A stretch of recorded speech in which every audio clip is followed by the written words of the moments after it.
I don't know about you, but for me, the old saying, when it rains, it pours, seems to be so true lately. Just the other day, I had some major automobile repairs that needed to be done so that the car could pass inspection. Then I had to pay for the inspection. And because my state has gone to the two-step process, the registration is tied to the inspection, and so I had to get that done because after that beautiful wife of mine was stopped by the police for expired registration, thankfully only given a warning, "Thank you, officer," that was a gentle reminder to get it done as well. Then the washer goes on the blink. All of this taking place amid the other regular bills that are now due, and when it's all said and done, it's pouring. Kids need to pay for another class at college, need groceries because they are home for spring break.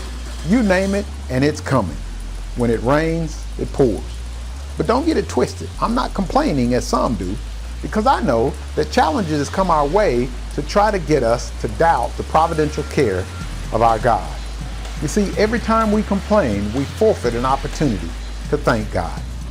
Having said that, I'd like to offer a different perspective to the rain that comes in our lives. You do know that rain has some tremendous benefits, right? Without rain, plants would cease to grow. Without plants, oxygen production would cease. And guess what? Us humanoids need oxygen. Fewer trees means less shade, less wood for our houses. No rain, no vegetables, no grains, no grass, which then leads to no cows, which means no hamburgers, no steaks, no spaghetti and meatballs or meat sauce, no milk. No rains means no washing away of the pollutants, which would then lead to more allergies, health issues, etc. You know what's interesting about us is that we don't realize how important things are until we are inconvenienced.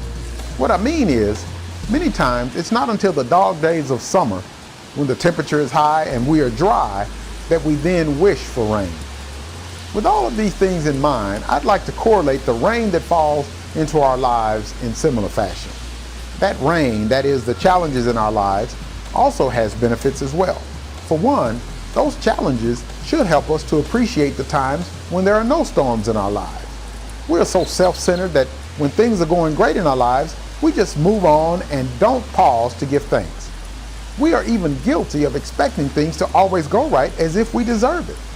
A little storm that is a challenge in our life every now and then, like the occasional storm of rain, should help us to truly treasure the sunshiny days.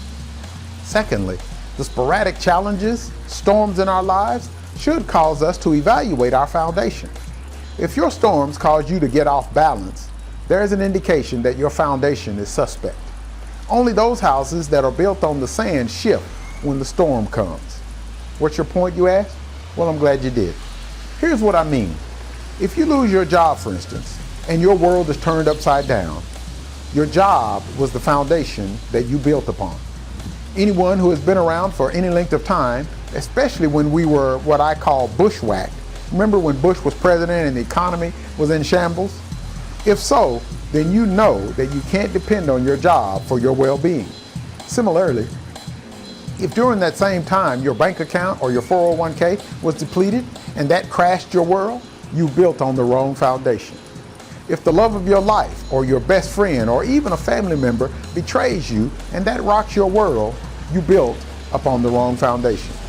You see, it's these storms that test and many times reveals to us just what kind of foundation we built on and what we're made of. For those of you who are Christians and you've suffered devastating storms in your life and you are asking why, perhaps you were misled when you were taught and led to Christ. You see, God never promised that when you came to Him, nothing bad would ever happen to you again. In fact, Jesus tells us in Matthew 5:45 that ye may be the children of your Father which is in heaven, for He maketh His sun to rise on the evil and on the good, and sendeth rain on the just and on the unjust. Think about it. Aside from the benefits that we've discussed earlier about the rain, if God only gave sunshine to His children and kept back the rain, people would only come to Him for their selfish convenience as opposed to serving Him because they love Him. If you have had your world rocked because you were hurt by someone, let me remind you that Psalms 118:8 says it is better to trust in the Lord than to put confidence in man.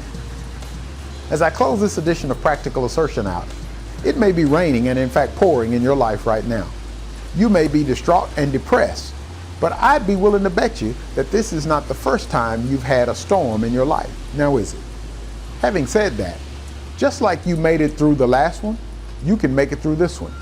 Just remember, if you prayed to God and He delivered you then, He still has the power to bring you through this one. Could it be that He brought you through the last one, but you didn't stop to thank Him? If so, that might be why you are back in the storm again. I'm just saying. If you are a believer, you must know the story about the time the disciples were in the ship and Jesus was asleep in the lower part.